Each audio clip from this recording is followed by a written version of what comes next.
A fallen nation?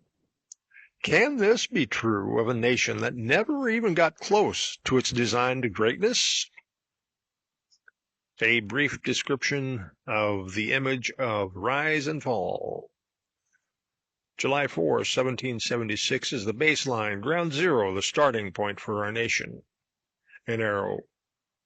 Not quite reaching 1783, September 3rd, which is the peace treaty that ended the revolution. By July 5th, we have already began practicing nearly every one of the political ills detailed in the Declaration as marks of tyranny, which continues to the present, and almost no one notices. Our fallen nation, with its unheeded warnings from within the design. This page changed with a May 20, 2025 edit. A nation's pledge speaks volumes. But what happens when a nation's pledge is not actually that nation's real pledge? Such is the story of these United States of America and its tale of two pledges. Two pledges, different results. First, the Pledge of Allegiance. Quote, I pledge an allegiance to the flag of the United States of America and to the republic for which it stands, one nation under God, indivisible, with liberty and justice for all. End quote. Its real brief history, written and originally published in 1892 by a socialist preacher, Francis Bellamy.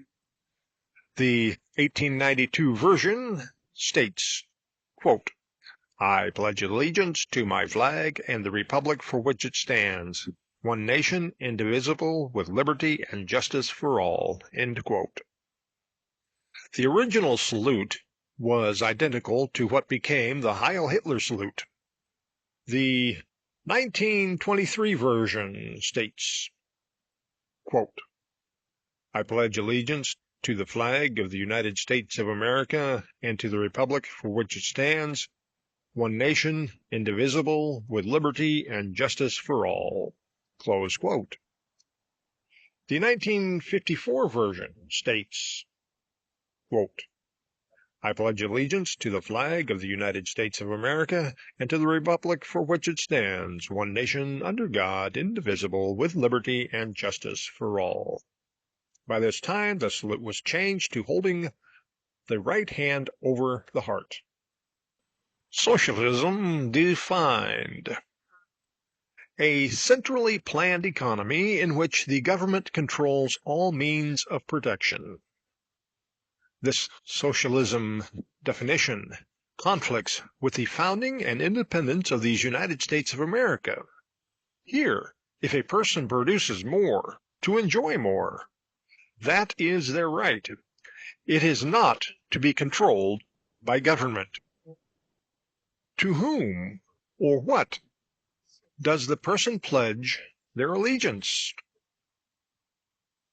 The Constitution of the United States of America, Article 4, Section 4, ratified in 1790, states, the United States shall guarantee to every state in the Union a republican form of government. Article 4 proves that the person pledges their allegiance to the government, the republic. It is the government which, by its oath to support and defend the Constitution of the United States of America, Article 6, which owes its allegiance to the people, the nation. Congress knew what it was doing with that pledge of allegiance. Congress knew the treason they committed by forcing young minds to repeatedly recite this pledge under penalty of punishment. Second, the 1776 pledge among all United States Americans. The nation's real pledge. The nation's real pledge is as old as the nation.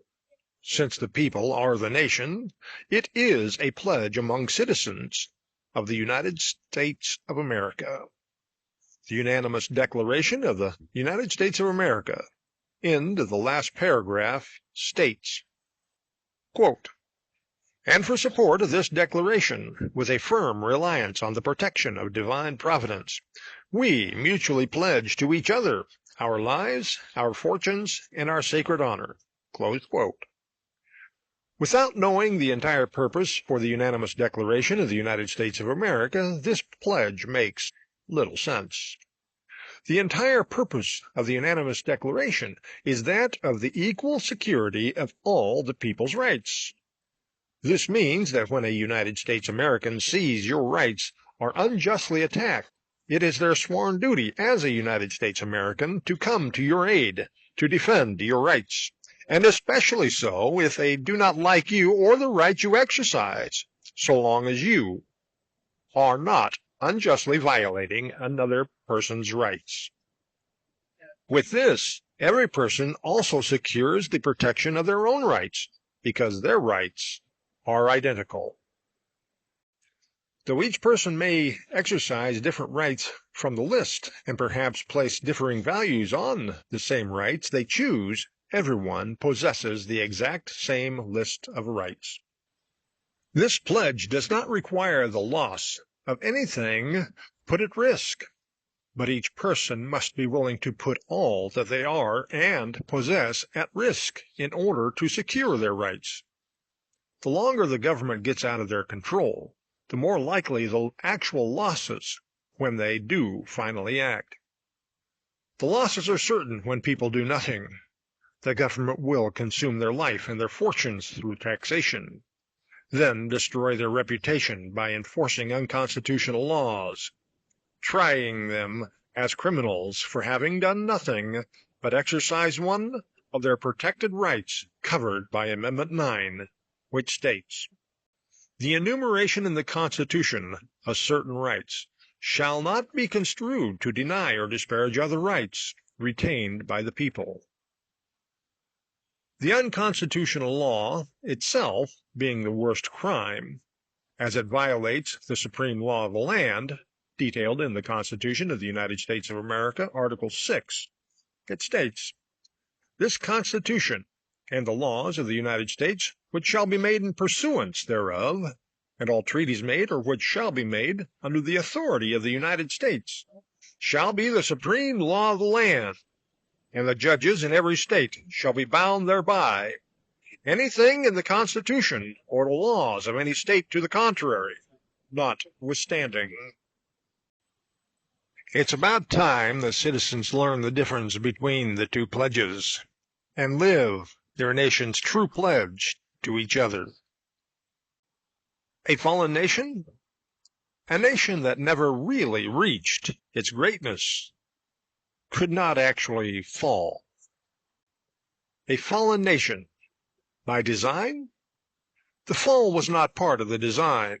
However, warnings about the fall are given so that the people might prepare to stop it when it shows up. The first warning: that whenever any form of government becomes destructive of these ends, the security of the people's rights, it is the right of the people to alter or to abolish it and to institute new government.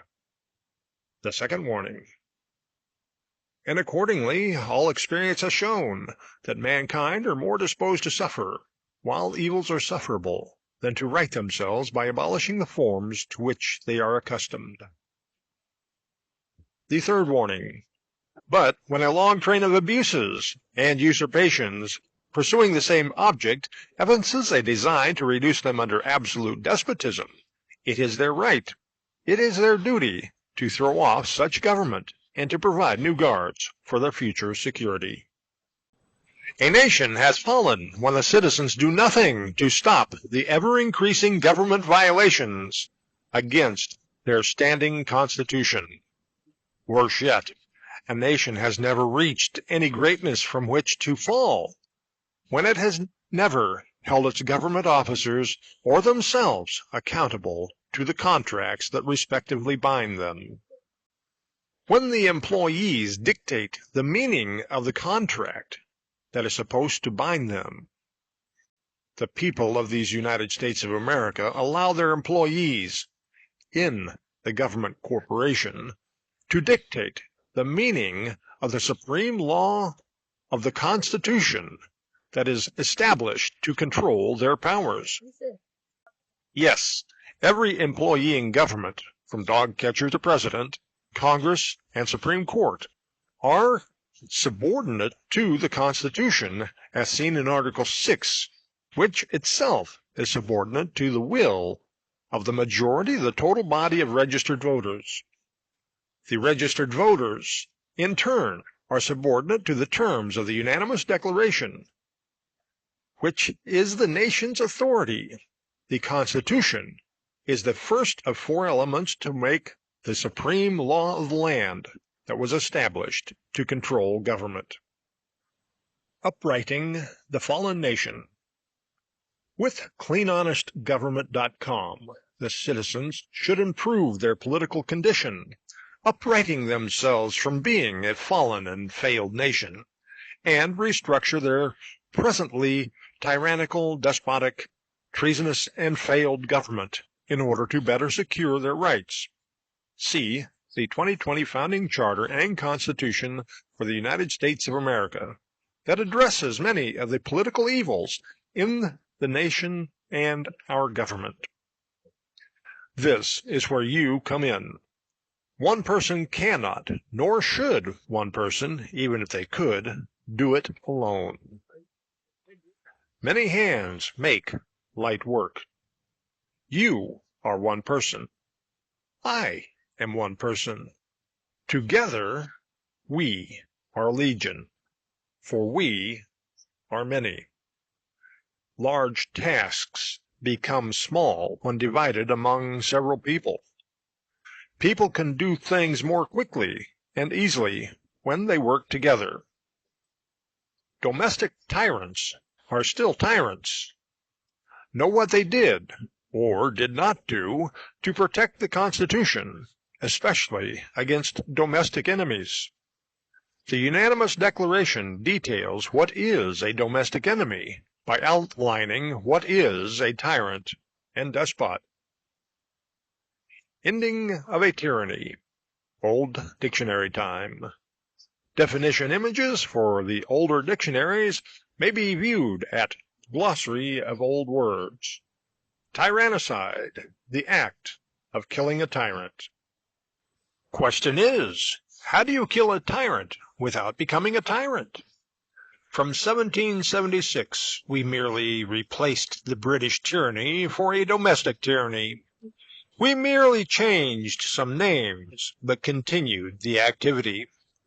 The goal here is to replace the corrupted form of government and the politicians within it with a better idea, a better government plan, and better officers who are trusted by a much greater number of citizens, and to finally put into action the original design and plan for the nation for the first time in the nation's history, without acting like and becoming the tyrants we remove from office. Up next, we did not create this government mess, so we did nothing. Governments derive their just powers from the consent of the governed, 1776. The governed, by design, are intended to work together as a unified body, controlling the government's powers, equally protecting each other's rights. Share to help. Get and keep clean, honest government.